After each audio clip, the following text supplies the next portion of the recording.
Now let's go to the English Premier League. 2 games played yesterday and interesting results from both sides. History being made from both sides. Also, Arsenal has never won a home game, of course, at Goodison Park, but they have been able to do that on September 17. Mikel Arteta's charges going all out in that encounter there. We've got Arsenal. They had to dig deep to secure a narrow but well-deserved win over struggling Everton at Goodison Park. The Gunners, who replaced England goalkeeper Aaron Ramsdale with David Raya, had suffered away in Everton in recent years, losing on 4 of their last 5 visits to the Goodison Park. But the Toffees will still, of course, in the Premier League, they were looking for their first win, but could not get that against Mikel Arteta's side. Meanwhile, we had another game for the day. Bournemouth and Chelsea continued their lackluster start in the season with the first goalless draw of the Premier League. We've got Kingsley Akpan joining us, of course, to do this breakdown here. And it'll be interesting to see that his sides did pick up a good win for the weekend. Kingsley, are you still with? Oh, you're with me. Thank you for joining us on the show today. You're back again. Yes, I'm back. It's always good to have this quality conversation with you on News Central. All right, it's always interesting to have you too. Okay, I did see that there was history being made yesterday. We've never had a goalless draw in the English Premier League for the 2023-2024 season. But must it be Chelsea that will always come and then, spoil the party? Spoil the party with the wins that we have been seeing for the season. Chelsea has done it again. They are the team who are having a goalless draw against Bournemouth in that encounter. Kingsley, what was your take on that game before we talk about Arsenal? Yeah, it has to be Chelsea. And then you ask me why will I say it has to be Chelsea? Given the EPL and football fans that goalless draw, how do you change management from the Roman Abramovich era to the Todd era, and then you don't have a clear-cut or precise plan on how to lead the team forward? From afar, if you look at Chelsea, you can tell that in the next 3 months, 6 months, even 1 year, this team doesn't look like there's any headway. It doesn't look as if they even have a clear-cut and mapped-out plan. I looked at the name of the Chelsea players on the bench yesterday at the Vitality Stadium, and only Ben Chilwell was the recognized player, and maybe a Palmer. The rest were very funny names. How do you justify spending $1 billion in the last, say, 1 year, and you don't even have a recognized team or a prepared formation? Mauricio Pochettino is not doing too well. I don't think we need to accept all of these excuses from Mauricio Pochettino. How you had been in England before, you played in the Europa Champions League with Tottenham Hotspur, you went to PSG, now you are at Chelsea. This team should have a semblance of coordination. There should be a pattern of play. There should be a style of play. Oh, they are just running around the pitch. Nothing. You can't pick this particular formation and say this is how Chelsea. Kingsley, will you say it's the appointment of Pochettino, Mauricio Pochettino? Maybe he's not just the best coach for Chelsea at this time after spending millions. Of course, in the transfer market, we'll be expecting that whatever coach that they would bring to the helms should be able to use these players in the right positions.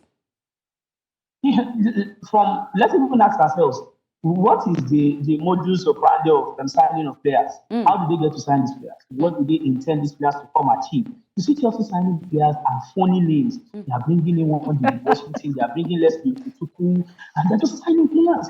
Kingsley, is this a personal vendetta against Chelsea? Funny names? It's not personal, but you can't justify spending $1 billion and then we cannot quality all around the pitch. I was expecting to see Chelsea team after 1 year of spending $1 billion be like world beaters. You look at what Arsenal is doing presently, and then you look at the EPL and you can say, oh, this Arsenal team look like the team closest to Manchester City. Liverpool have been hot and hot for a while now, but the club is getting it right, even though I still have some reservations as to how the team gets to play. Okay. But for Chelsea, okay, let's ask ourselves, who is Chelsea's bench defender? Thiago Silva, how old is he? He's almost 40. And then we can't even, tell who would man that central defensive position. Will it be the recall? Will it be Fofana, who's always injured? Or Alex Disasi?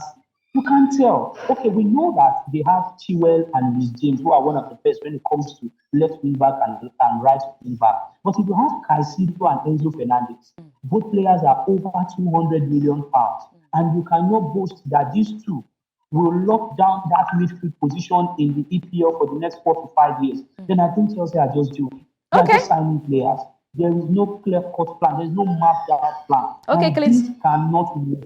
Okay, Kingsley, I'm sorry to butt in right now. You did bring in Arsenal and Liverpool. I know when you get to Liverpool, you have to put a full stop. But let's talk about Arsenal right now. They've been able to get, say, 12 away clean sheets right now for the season. Great one for Arsenal. And yesterday's game was history in the making. They've never, of course, gotten that win at Goodison Park, but they've been able to break that winless streak at Goodison Park with the Sander Trossard coming up for Mikel Arteta's charges. Congratulations, Kingsley. How do you feel about the Gunners' performance yesterday? Yeah, one thing for me, there are two sides to this. The first side is how did the team get to play? How did the team, manage the situation? For Mikel Arteta, who had never won, at Goodison Park as an Arsenal coach. The last Arsenal manager to win at Goodison Park was Arsene Wenger. That was the last Arsenal manager to win right there. After Wenger, no other manager has won right there at Goodison Park because the last 6 games Arsenal have gone there is always a draw or a loss. Remember, Arsenal lost here last season and when Tarkowski got that only goal. But you look at yesterday's game, and then you can tell that unlike Chelsea, Arsenal have a plan. Arteta has mapped out how he wants this team to play. How do you explain that Arsenal this season, they've not, at some point, there was no party. Gabriel Jesus is just coming into the team. Zinchenko was injured. He just came back into the team, in the last few games. They even had to drop the Ramsdale yesterday for David Raya, and no issues at all. Gabriel Magalhaes, who formed a solid partnership with Saliba last season, was dropped for the first 3 EPL games, and still no crisis at all. It goes to show you that Arteta has a plan for this team. It is a well-oiled machine. So if you just need him to plug in players. When Martinelli got injured yesterday, if it were to be some seasons before now, any Arsenal best player getting injured, there will be panic in the camp. But there was no panic. Trossard just came in and then he got the winning goal. So if there's any team that would push Manchester City all the way, I said this the last time I was on this show, and I'm saying it again. Arsenal look more like the team. Arteta is trying some crazy things. For Arteta to come out and say he's already thinking of replacing a goalkeeper in the course of the game for tactical reasons, that has not happened before, except during penalties. I would really like to see that. Because he said in 2 previous games, he had thought of replacing his goalkeeper Aaron Ramsdale when the opposing team were barging his defense, with chances upon chances. He needed a calmer goalkeeper. And we saw that in David Raya. For me, David Raya was the man of the match yesterday. The way he passed the ball from the defense, he was very safe with area balls, giving us that calm presence. So you look around, just as Arteta has said, he wants to have 2 quality players in all positions.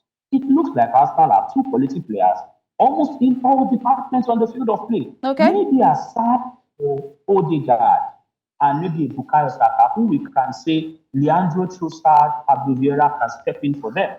Then you look at Arsenal team and you can say this team, they are on the rise, unlike their London neighbours Chelsea, who don't even look like they are going up anymore. All right, Kingsley, let's talk about another team here, Manchester United. Yes, they played on Saturday, but what is really happening to Manchester United? Eric Ten Hag has been able to do well to clean the mess at Manchester United, they would say. And he's trying to just reach the plateau from the post-era of Ferguson. But a lot are still complaining. Is the team really dwindling? Are they going back to where it all started from? Or they're getting to a place of no return at this time for the English Premier League, Kingsley?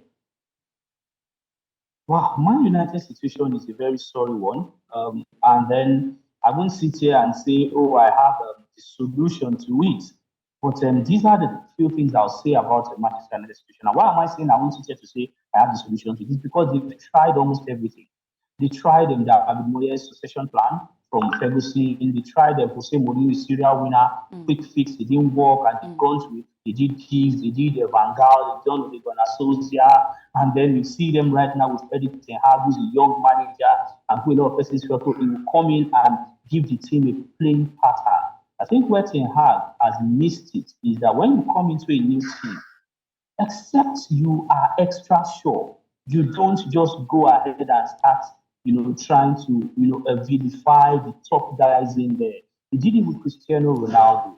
He did it with David De Gea. How do you allow the goalkeeper who won the Golden Gloves to leave your team and say you are bringing Andrew Onana? Tell me what Andrew Onana has done differently from David De Gea. There were times where De Gea had won single-handedly. He was single-handedly won Manchester United games for years. Onana has not shown any glimpse of that. Onana wants to pass the ball from the back. Onana wants to play like Xavi, Barcelona's coach, when he was in his playing times. That's not the primary assignment of a goalkeeper.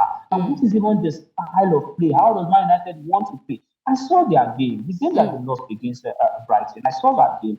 And if maybe Rashford was a bit more clinical, maybe United would have had 2 goals before Brighton got their first goal. But that's football. You need to seize domination. You need to be dominant and keep your concentration for the whole of the 90 minutes. I think a lot of things happening off the field is affecting Manchester United players on the field. And here is where Ten Hag's managerial abilities will come into play. There's how you can manage your team to play, and there's also man management. Okay, and Kingsley. there are people who know how to manage crisis. Okay. Ten Hag needs to learn all of this if he wants to save Man United.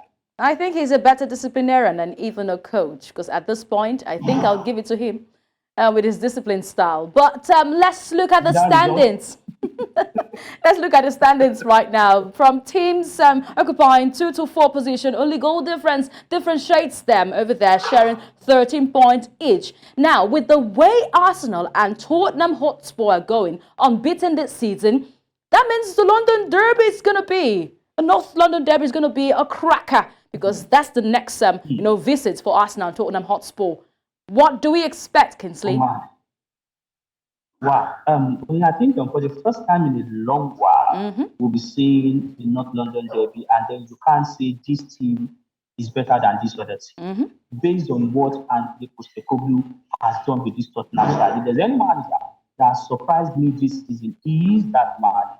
I had my doubts, how when you allow Harry Kane, who has carried the team, to leave, and then you want to try to use the likes of Madison, Son, Kulusevski. What he has done is to show that he came to Spurs with a plan. And that's why you see that Spurs right now, they are unbeaten.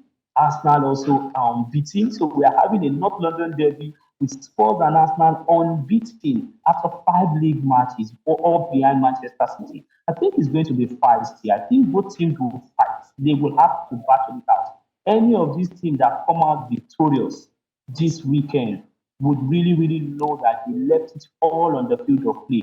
As much as I want Arsenal to win, I think it's perfectly poised.